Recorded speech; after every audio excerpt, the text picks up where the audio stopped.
So for the group speech project, well, I guess the group website, this is my speech. It went pretty well, I would say. My group did a really good job at communicating. It was never hard to get a hold of anybody, and everybody did what they were supposed to do. As for me, I feel like I was kind of a leader in the whole thing. I was the person who set up all the documents, set up the Wix website, gave everybody that login, divided up the work that we had to do. I conducted the interview.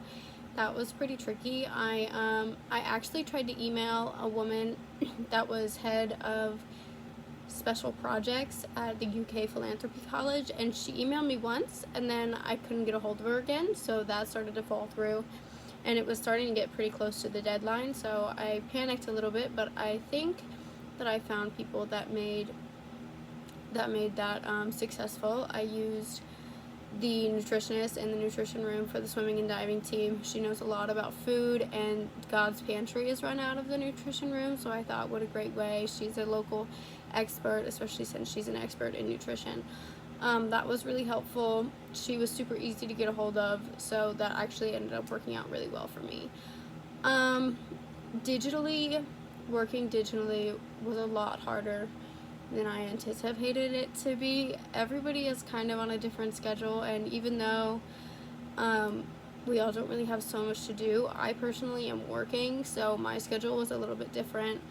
And then everybody, has other classes, and it is finals week and stuff like that. So, so it wasn't too bad.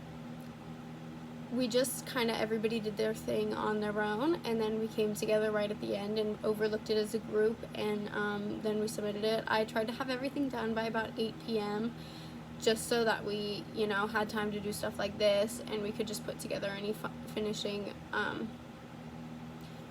edits and kind of stuff like that. As for rhetorical strategies, I just wanted to educate people as much as I could, so I tried to.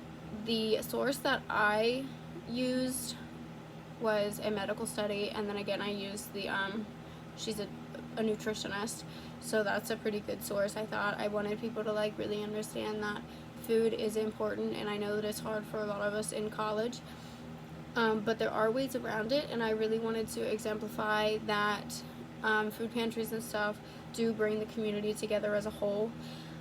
And I wanted to bring out the heart in that to kind of get people's emotions going, and I really wanted to point out that it can be fun. It's fun to be able to go out and give time, and then you feel good afterwards. I wanted to make it a pleasant experience, or at least sound like a pleasant experience, because in my experience it has been. Other than that, I wasn't in charge of the photos. We had Mackenzie do that, and I think she did a really good job. I think the website looks really good. We're pretty proud of it. So as for the photo scheme and stuff, that's on her. She can she can tell you a little bit about that. We just wanted, we didn't want to bring people down too much with pictures of sad, starving children, but we did want to drive it home that there are people suffering, so there is a little bit of that in there just to grab people's attention. We also have a few statistics that come from our sources as well, just stuff like that, and I think the website turned out really good. It was a good final project, even though it was not under the circumstances that we thought it was going to be. So overall, I think it was a success. Thanks.